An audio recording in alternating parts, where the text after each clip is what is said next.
សួស្តីបងប្អូនទាំងអស់គ្នាថ្ងៃនេះវិលជួបមកខ្ញុំម្ដងទៀតហើយបាទថ្ងៃនេះចង់និយាយតើតើជាមួយនឹងរបាំអប្សរាក៏ដូចជារបាំរាជទ្រព្យយើងពេលដែលខ្ញុំផុសនៅក្នុង page YouTube របស់ខ្ញុំហ្នឹងមិនថាជាវីដេអូ short ឬក៏ជា long video អីក៏ដោយតើតើជាមួយភាសាខ្មែររបាំខ្មែរអីទាំងអស់ហ្នឹងគឺខាងតាលី2គឺគាត់បានវាបហាខ្លាំងមែនទែនគាត់បានចូលមក comment ក៏ដូចជាលេបពណ៌ផ្សេងៗសង្ឃឹមថាបងប្អូនទាំងអស់គ្នាចូលទៅ comment ល្អៗក៏ដូចជា reply អ្វីដែលពិតយើងកុំបដិទ្ធអី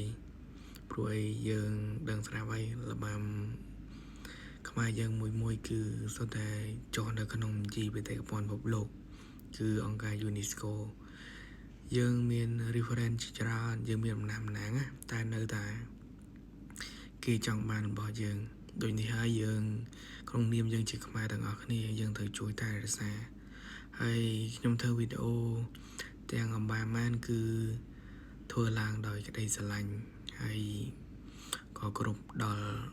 ពពកបរោះខ្មែរយើងដែល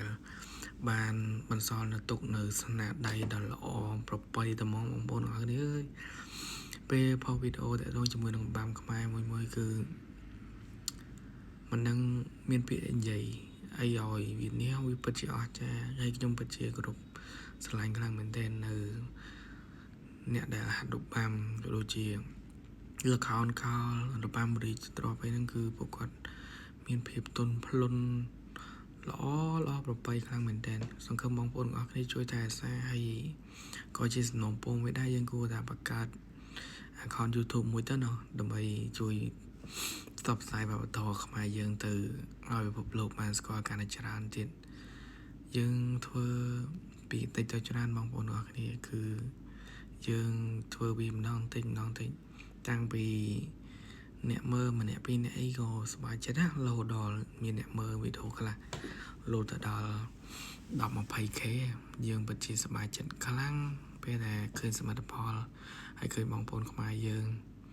គាត់ចូល comment ល្អក៏ដូចជាលើកទឹកចិត្តហើយក៏អរគុណមែនតើអត់មានអីក្រៅពីពាក្យថាអរគុណទេខ្មែរយើងពិតជាស្រោគ្នាខ្លាំងមែនតើមិនថាការជួយផ្សព្វផ្សាយវប្បធម៌ក៏ដូចជាផុសវីដេអូល្អជាច្រើនបងប្អូនដឹងស្រាប់ហើយគឺគេចង់បានរបស់យើងណាដូចនេះហើយបងប្អូនទាំងអស់គ្នាគួរតែជួយថែរក្សាគ្នាតាមរយៈការផុសមិនថា platform អីក៏ដោយយើងផុសទៅកម្មវិធីផ្សេងដើម្បីឲ្យគេស្គាល់ពីខ្មែរយើងកាន់តែច្រើនបងប្អូនហើយមួយទៀតជាសំណូមពរដែរយើងកុំទៅជេរគេអីណោះខ្ញុំឃើញវីដេអូដែលខ្ញុំផុសទៅមាន comment ខាង Telegram គេចូលមក comment ពីវីដេអូខ្ញុំតែយើងមិនចាំទៅតបតជាមួយនឹងខាងហ្នឹងទេដោយសារតែយើងដឹងស្រាប់ហើយវាសិតតែជាសម្បត្តិវប្បធម៌របស់យើងទោះបីគេចង់បានយ៉ាងណាក៏ដោយក៏មិនឈ្នះរបស់ពិតដែរបងប្អូនជឿខ្ញុំទៅយើងដឹងស្រាប់ហើយថាអាយុកាលនៃរបាំយើងមួយគឺរាប់រយរាប់ឆ្នាំហើយរាប់រយរាប់លានឆ្នាំឡើយវាពិតជាអស្ចារ្យហើយសង្ឃឹមថាបងប្អូនអរគ្នាជួយថែសាងអរគ្នាចេញវីដេអូនេះទាំងអារម្មណ៍សប្បាយចិត្តដោយសារថាបងប្អូនអរគ្នាគ្រប់គ្រងនៅការផុសវីដេអូខ្លីៗហើយសង្ឃឹមថាបងប្អូនទាំងអស់គ្នានៅបន្តការគ្រប់គ្រងដល់រូបខ្ញុំបាទនៅក្នុង YouTube ហើយនៅតែសំណូមពរដែរគឺកុំតបតទៅមនុស្សដែលមិនគួរតបតដោយសារតែឃើញគ្នាយើងខ្លះក៏តបតទៅខាងហ្នឹងណាខាងតែលីពីហ្នឹងដែរពួកគាត់ក៏មិនល្អពីយើងតែខ្ញុំព្យាយាមមិនតបតដែរតែពេលខ្លះទៅបងប្អូនអរគ្នាយើងដឹងស្រាប់ហើយយើងមិនមែនជាព្រះទេត្រូវដាក់ទៅវិញខ្លះទៅហើយវប្បធម៌ដល់ប្រពៃខ្ញុំហើយសូមជួយថែរក្សាបងប្អូនឃើញស្រាប់ហើយតើតើទៅនឹងបងទេវព្រឹកអីគាត់សំដែងប្រហែលថ្ងៃមុនហ្នឹងតើតើជាមួយនឹងវប្បធម៌រីធម៌ខ្មែរយើងអូយសប្បាយចិត្តមែនទែនដែលឃើញបងប្អូនខ្មែរយើងទាំងអស់គ្នាគាត់ចូលរួមគាត់ត្រេកអរនិយាយរួមទៅ របស់ពិតណាបងប្អូនយើងមិនខ្លាចក្នុងការបង្ហាញទៅកាន់ពិភពលោកទេដោយវីដេអូដែលខ្ញុំធ្វើខ្លីៗឬក៏ខ្ញុំផុសខ្លីៗអីហ្នឹងពីច្រើនអត់សូវសរសេរភាសាខ្មែរទេតកតងជាមួយនឹង hashtag ក៏ដូចជាការសរសេរជា title caption ឬក៏អីផ្សេងខ្ញុំព្យាយាមសរសេរជាភាសាអង់គ្លេសហើយរៀបរាប់ជាភាសាអង់គ្លេសបងប្អូនដឹងមូលហេតុអីអត់ដោយសារតែពេលដែលយើងដាក់ចឹងទៅបងប្អូនខ្មែរយើងក៏មើលឃើញច្រើនណាមួយវីដេអូខ្លះផ្ទុះទៅដល់សហរដ្ឋអាមេរិកក៏ដូចជាឥណ្ឌូនេស៊ីអីហ្នឹងគាត់ចូលចិត្តវប្បធម៌ខ្មែរយើងមែនតើក៏ដូចជាបងប្អូនជនជាតិបារាំងអីគាត់មើលវីដេអូយើងហើយគាត់សង្គ្រប់កោតសរសើរដែរណាបងប្អូនយើងគួរតែសប្បាយចិត្តពេលដែលយើងធ្វើវីដេអូអ្វីមួយហើយយើងទទួលបានសមិទ្ធផលដែលយើងចង់បានណាគឺល្អមែនទែនគោលបំណងដែលខ្ញុំធ្វើនេះទី1គឺផ្សព្វផ្សាយទៅលើវប្បធម៌ខ្មែរយើងឲ្យជនជាតិបរទេសគាត់បានស្គាល់ក៏ដូចជា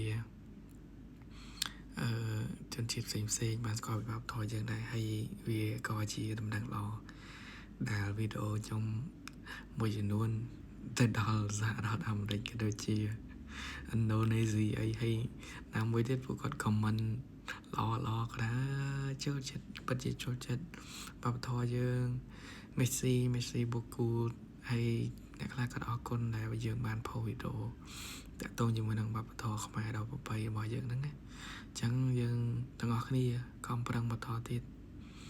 ខ្ញុំពិតជាគ្រប់កោតសរសើរទៅដល់បងប្អូនសិល្បករសិល្បករនេះយើងពួកគាត់ពិតជាស្រឡាញ់វប្បធម៌ខ្មែរខ្លាំងណាស់ជាពិសេសបងស្រីទេវព្រឹកហើយនឹងគាត់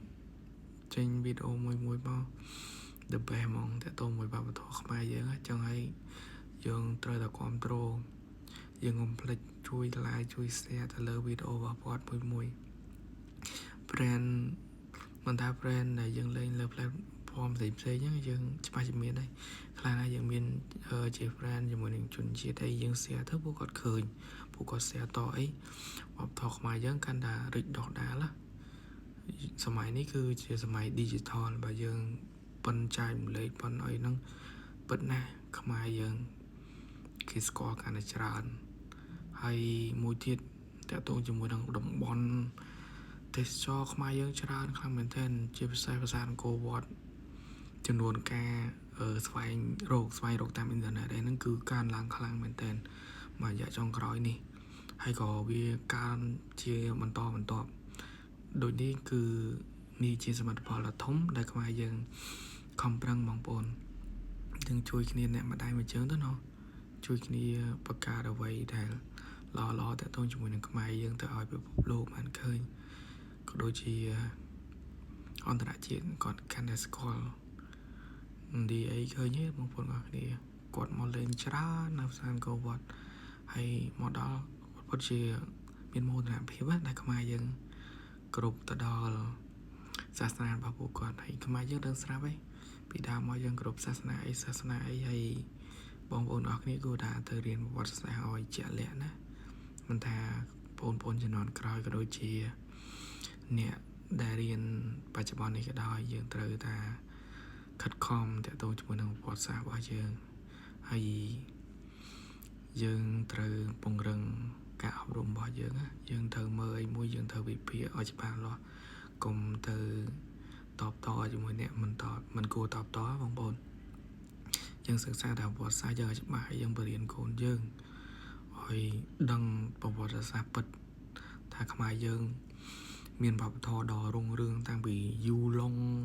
តាំងពីសម័យមុនមកម្លេះសម័យអង្គរអីហ្នឹងវប្បធម៌ខ្មែររីកដុះដាលក៏ដូចជាតាមចម្លាក់អីបងប្អូនមើលទាំងអស់គ្នាទៅហើយយើងទៅលេងប្រាសាទអង្គរវត្តអីយើងស្ដាប់មគ្គុទ្ទេសក៍ទេសចររបស់យើងក៏រៀបរាប់បានល្អខ្លាំងមែនទែន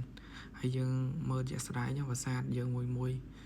ពិតជាប្រពៃខ្លាំងណាស់ដែលមានចម្លាក់ដ៏ល្អប្រណិតតែម្ដងពេលខ្ញុំទៅលេងអង្គរវត្តខ្ញុំពិតជាភ្ញាក់ផ្អើលដែលមានស្នាដៃដ៏ប្រពៃដែលដូនតាយើងបន្សល់ទុកឲ្យខ្ញុំពិតជាអរគុណណាស់ហើយសូមអរគុណបងប្អូនអរគ្នាដែលចំណាយពេល ស្ដាប់ការនិយាយរបស់ខ្ញុំសង្ឃឹមថាបងប្អូនអរគ្នាចូល